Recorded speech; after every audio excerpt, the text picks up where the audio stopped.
문학 기법을 보면은요, 아까 말씀드린 대로 이거는 확실하게 인클루지어가 나타나는데, 이 인클루지어는 제가 아까 말씀드린 대로 저같이 안 봐도 됩니다. 학자들 중에는 전체를 보거나 양쪽을 잘라내고 단위를 보는 학자들도 많이 있습니다. 그러나 이제 제가 이렇게 보는 이유는 양식이나 이야기의 흐름을 존중하기 위해서 이렇게 봤고요.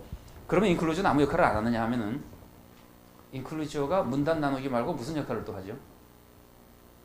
그 문단의 주제를 짐작하게 하는 역할을 많이 한다 그랬죠. 그러니까 벌써 앞뒤에 반전에 대한 명확한 예의가 있기 때문에 이 비유의 주제는 반전을 중심으로 해서 경고하는 것일 것이라는 것을 더 잘 느낄 수 있도록 도와줍니다. 그 다음에 이제 이야기 등급이 몇 번 나오는데요. 미안합니다. 이야기 등급이 몇 번 바뀌는데요. 이야기 등급이 바뀔 때가 이제 중요한 그 특징이 나타나는 장면이거든요. 근데 이야기 등급이 보통 화자가 쭉 얘기하는 것은 비유에서는 2등급 아니에요.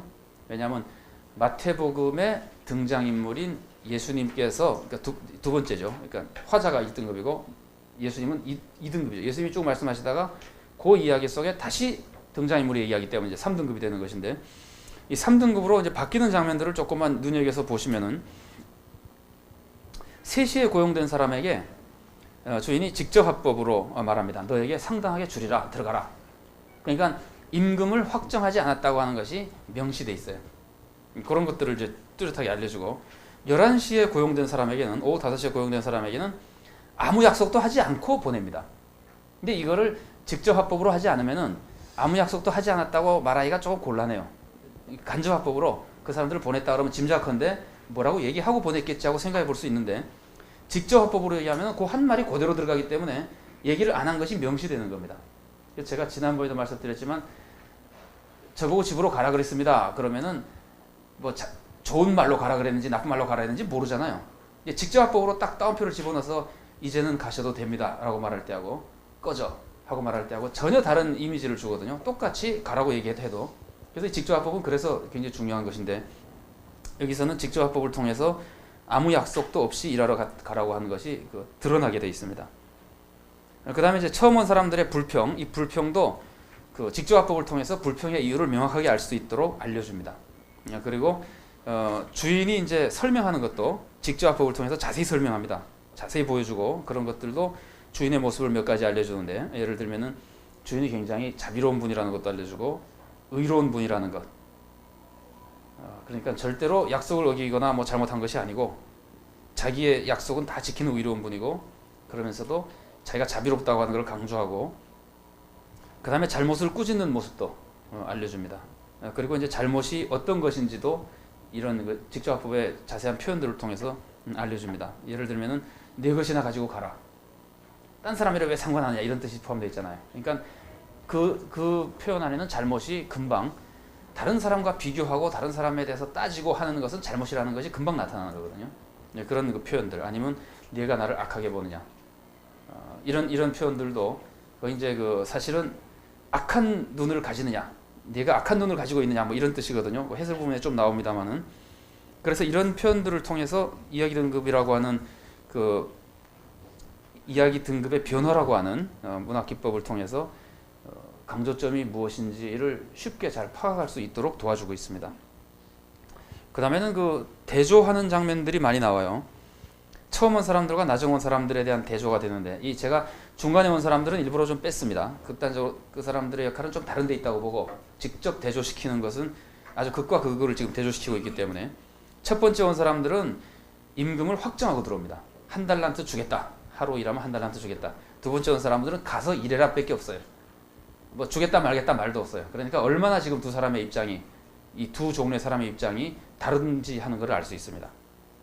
그 다음에 물론 나중 온 사람들은 예상보다 훨씬 많이 받은 것이고, 첫 번째 온 사람들은 원래는 예상대로 받는 것인데 나중 온 사람들이 많이 받기 때문에 예상이 높아졌잖아요. 그래서 이 사람들은 예상보다 적게 받은 사람이 돼버리는 대조가 나타납니다. 나중 온 사람들은 아무런 표현이 없습니다만은 암시적으로 주인으로부터 굉장히 많은 은혜를 받은 사람이 되고 기쁨과 감사 속에 끝난 것으로 보이고, 첫 번째 온 사람들은 불평불만하다가 꾸중을 들으면서 끝나버리거든요. 이런 것들이 이제 대조의 모습으로 나타납니다. 처음 온 사람들과 주인과의 관계도, 주인은 계약대로 지급한 것이고 첫 번째 온 사람은 계약보다 더 받을 것으로 생각했고, 첫 번째 온 사람들은 주인에 대해서 불만을 얘기하고 주인은 불만이 전혀 그 근거가 없다고 하는, 주인은 전혀 잘못한 것이 없다고 하는 설명이 나오고, 처음 온 사람들이 계속해서 보여주는 자세는 율법주의적인 자세고요. 주인은 은혜의 자세를 보여줍니다. 나중 온 사람하고 주인과의 관계는 그 주인은 아예 약속도 하지 않고 일을 시키고, 이 사람들은 그것을 그대로 뭐랄까요, 받아들임으로써 독특한 관계를 형성하게 됩니다.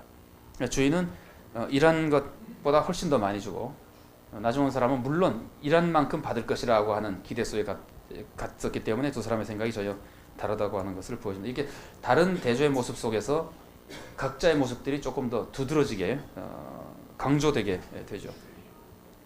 외부 지식을 조금 살펴보면요, 저자적 독자의 외부 지식에서 포도원이라 그러면은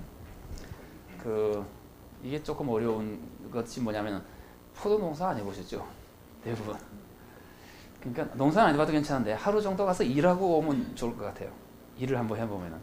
물론 팔레스타인에 가서 해보면 더 좋겠는데, 그러니까 성지순례를 가시는 분들은 이렇게 쑥 보기만 하고 오지 마시고 고기도 한번 잡아보고 밭에 가서 한번 일해보고 그러면 좋을 것 같아요. 왜냐하면 이 사람들이 지금 포도원에 가서 12시간 일한 게 얼마나 고통스러운지를 한번 알면은 참 좋을 것 같은 생각이 드는데, 우리는 지금 다 모르면서 하고 있습니다만, 그 포도원 일은 굉장히 어렵다. 일이 굉장히 어려운 작업이라고 합니다. 특히 이제 제가 팔레스타인 얘기를 한 것은 그 낮의 열기, 그 열기 속에서 일하는 것이 굉장히 고통스러운 일이라 그럽니다.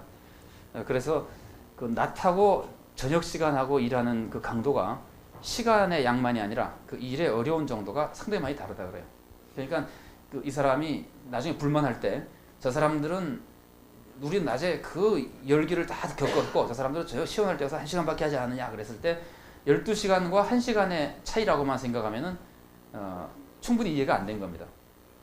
아마 그 낮을 겪었기 때문에 서너 배 정도 더 힘들었다고 봐야 될지, 그러면 산술적으로 하자면은 12대 1이 아니라 한 30대나 40대 1 정도 되는 그 차이라고 볼 수도 있습니다. 그런 그 큰 차이가 있는데,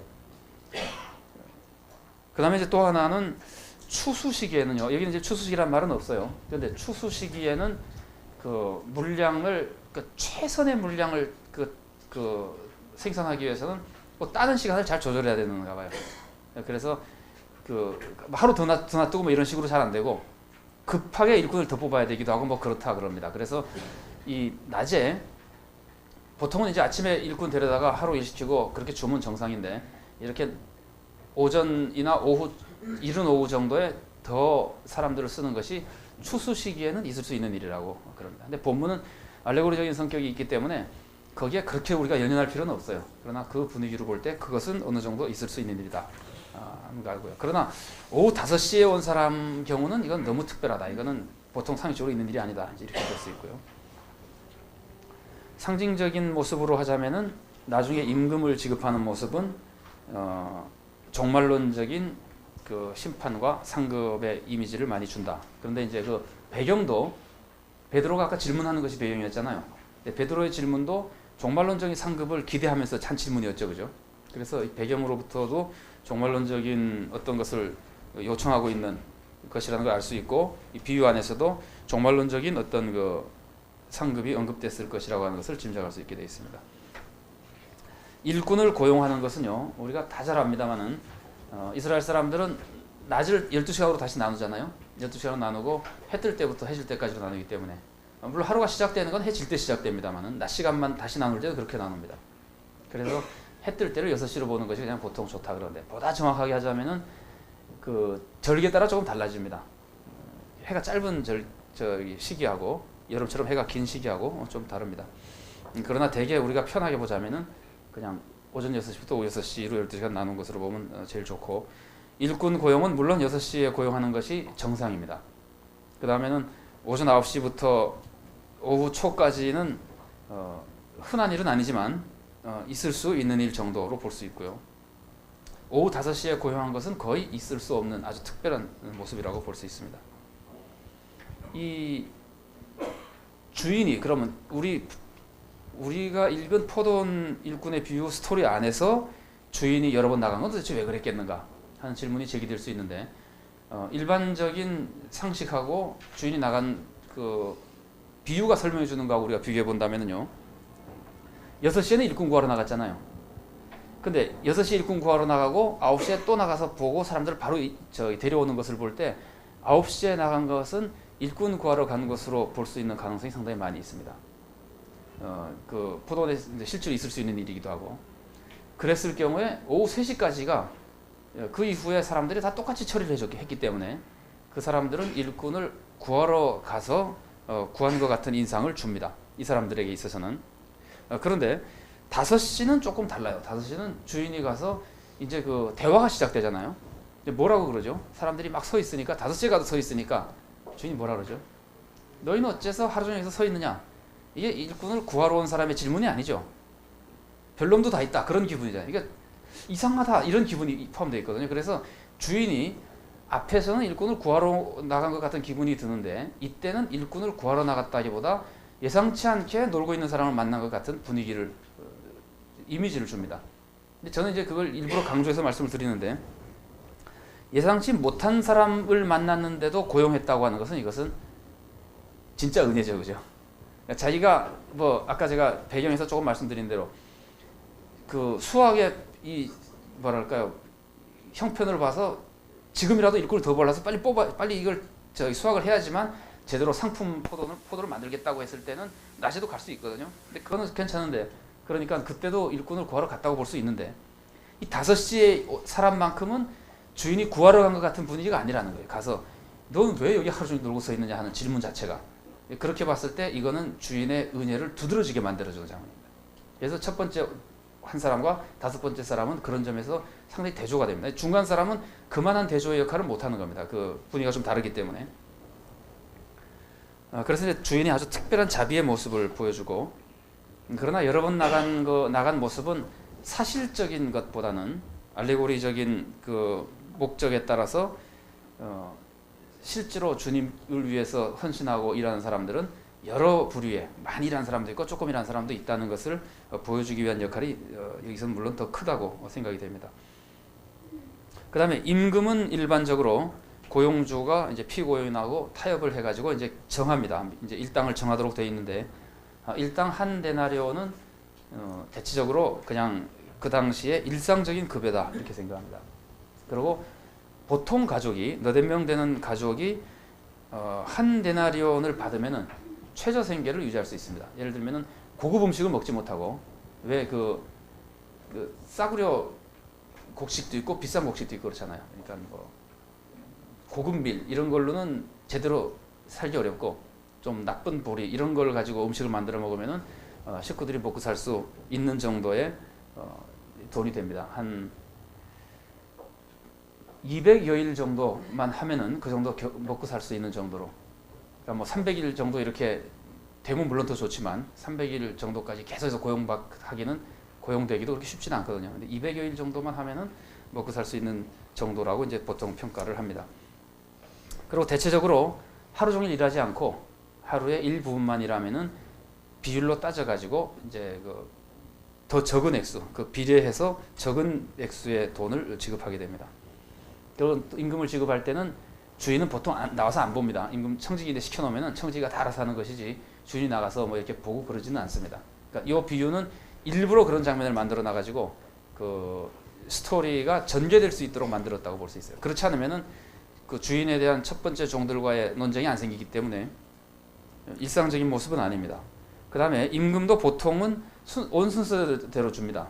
먼저 온 사람에게 먼저 주고, 그러는데 이건 지금 순서를 거꾸로 했고, 그 다음에 자기 임금 받으면 그냥 다 갑니다.